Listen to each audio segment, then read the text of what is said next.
Hello and welcome to Gin with Gwyn. I'm Oliver Gwyn, and this is where I give you my off-the-cuff and unrehearsed thoughts on marketing data and this week philosophy. It is better to be feared than loved if you cannot be both. We're talking about Machiavelli and management. So Niccolò Machiavelli was a Florentine diplomat and political theorist who spent 14 years as a senior civil servant in the Florentine Republic. So he's not an armchair philosopher. He was in the room. He watched governments sort of rise and fall. And when the Medici returned to power in 1512, he was sacked, briefly tortured, and exiled to his farm. And there he wrote The Prince, which is partly a job application to get back into politics, which did not work. And since Machiavellian has become a synonym for cynical manipulation. But to me, I think that's a little bit of a misreading. He was a realist who thought that a lot of the political writing at the time was sort of fantasy, telling writers and rulers what they should do rather than what actually was the reality of how things were being done. And so his project is more about clarity. And while a lot of the things in The Prince are quite shocking, he's basically saying out loud what everybody was doing at the time.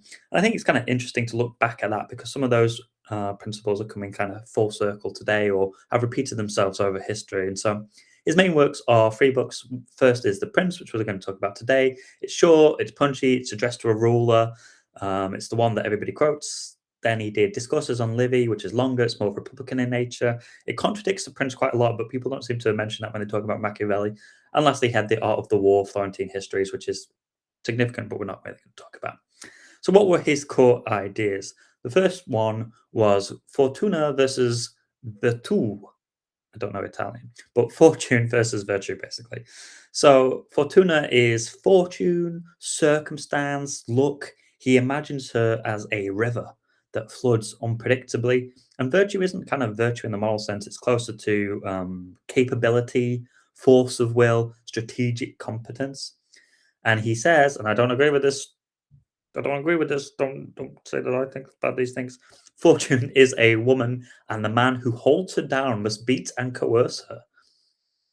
Really, he made a literary choice there with those words. A brutal image, but his point was that preparation and boldness can tame circumstance, and that passive people get swept away. The capable people will build levees, basically, to take advantage of fortune. And I think this is quite true today that we see fortune still very much favors the bold. It's easier than ever to make our dreams come true, to start any business, to build anything that we want. We can literally create our imaginations within seconds now, thanks to AI.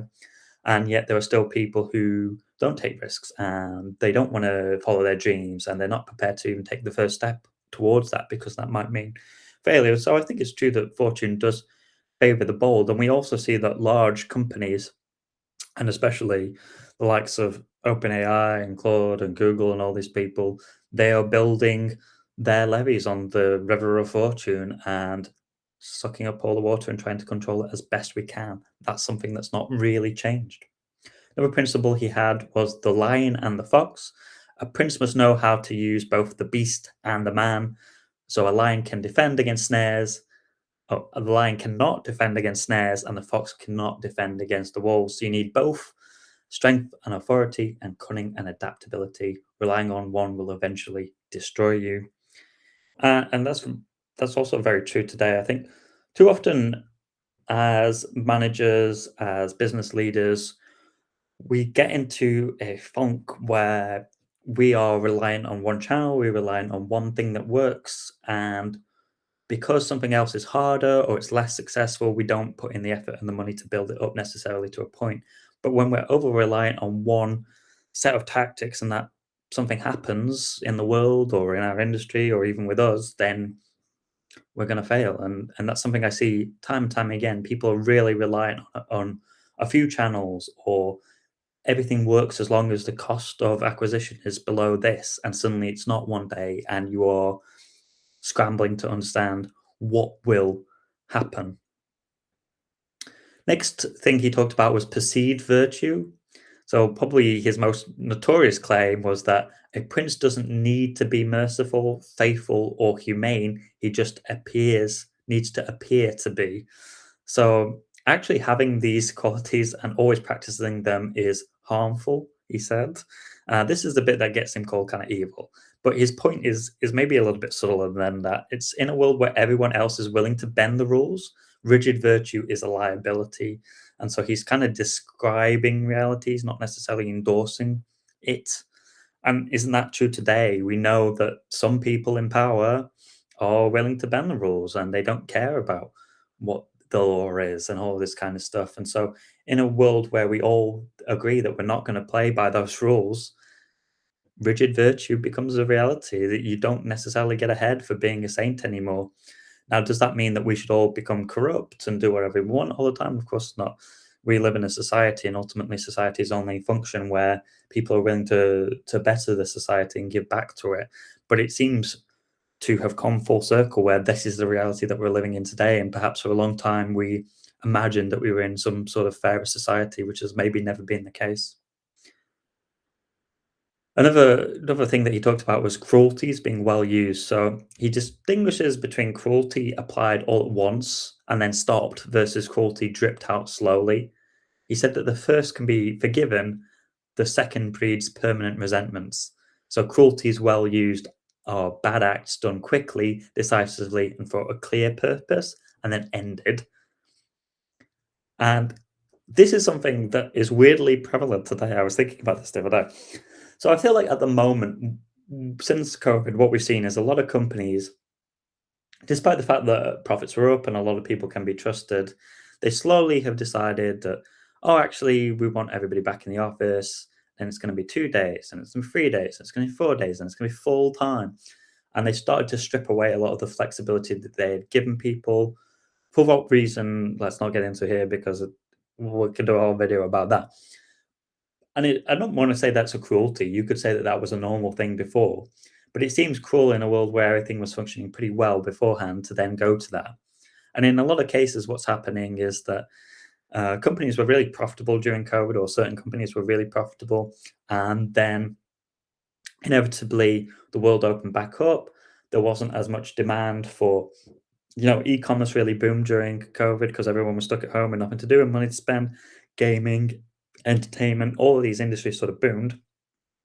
They hired loads of people in that time, and now and maybe last year they're letting these people go because there's not as much work for them and there's not as much demand and they don't really need that amount of people. I know everybody speculates that it's because of AI, but I think it's more true that the demand has gone down because people aren't stuck at home and nothing else to do. And so where it's very expensive to fire a load of people and break their contracts and all this kind of stuff, we have seen companies who just make life fucking horrible for their staff, and they slowly make it untenable to work there, and they give them more work and they stress them out. And to me, this is one of the worst things you could ever do as a business owner and as a company, is instead of just being like, hey, we don't want you here, can you go and look for another job? They don't want to say that, and so they slowly try and get rid of you the worst way. And that's maybe a case of cruelty as well used, where firing somebody is a cruel thing to do in some respects, even if it's deserved and even if it's needed for the company to survive. It's a cruel thing to do, but if it's done for a clear purpose, all these mass layoffs that seem terrible, yeah, they're terrible, but if it's done for a reason and it's done quickly and with dignity, then it can be better than sort of slowly trying to get rid of people. The next principle that he talked about was the people versus the nobles. He said that a prince faces two competing forces: the grande, which is nobles or elites who want to dominate, and the popolo, which sounds like a brand of potato chips. These are the people who want not to be dominated. And his advice was to side with the people. The nobles are fewer, they're harder to satisfy, and they are more dangerous as enemies. The people are easier to keep on side and more valuable as a foundation of power. And I think this is very true today. I think most companies have realized this. Even in the B2B world, where historically you wanted to get big blue chip clients, I think a lot of people have realized that there's only so many companies that you can pitch to. They take a long time to sign, and they're more fickle than they've ever been before. And so it's not even worth necessarily the effort. The playbook for B2B used to be to appeal to the C-suite. You spend 6 months trying to get in front of these people. When you finally did, you had a contract for a long period of time and you would land and expand. But now that playbook has been ripped up. Now the lower people are the people to sell to, actually. And if they endorse your product, especially in the AI space, they will sell it upwards, in fact. And so that's become more common, that people will make one-to-one purchasing decisions on a piece of software, which means it has to be cheaper than it was before, more accessible than it was before, because you're appealing to a broader amount of people. But then you can grow that way as opposed to from the top down. And similarly, in terms of the people versus the nobles, we all know that the people who are the most demanding clients are not necessarily the people with all the money, and appealing to one or two clients can disrupt your flow in terms of having too many eggs in that basket, as we were talking about before. And they are hardest to satisfy. We all know that this is true. Our most demanding customers are normally a small percentage of our overall market. And while they might represent higher lifetime value, the cost in keeping them can often be higher as well. And unless you've got really rigid lifetime value attributes, and you're also baking in the cost to serve in a very real way, which I think is often overlooked, then you might not be aware of that. So the people versus the nobles, I think most of us have recognized this today. Certainly companies are looking to acquire the most amount of users, get market share, and then slowly make things worse, I guess, coming back to our cruelties being well used. And last but not least, the last thing I wanted to talk about was new principalities. So Machiavelli was sort of fascinated by the challenge of new power. He said it's harder to hold than inherited power because you have no legitimacy by default. You must either win people over or neutralize enemies fast. This is where the most famous of the ruthlessness comes from. It's advice for challengers, not incumbents.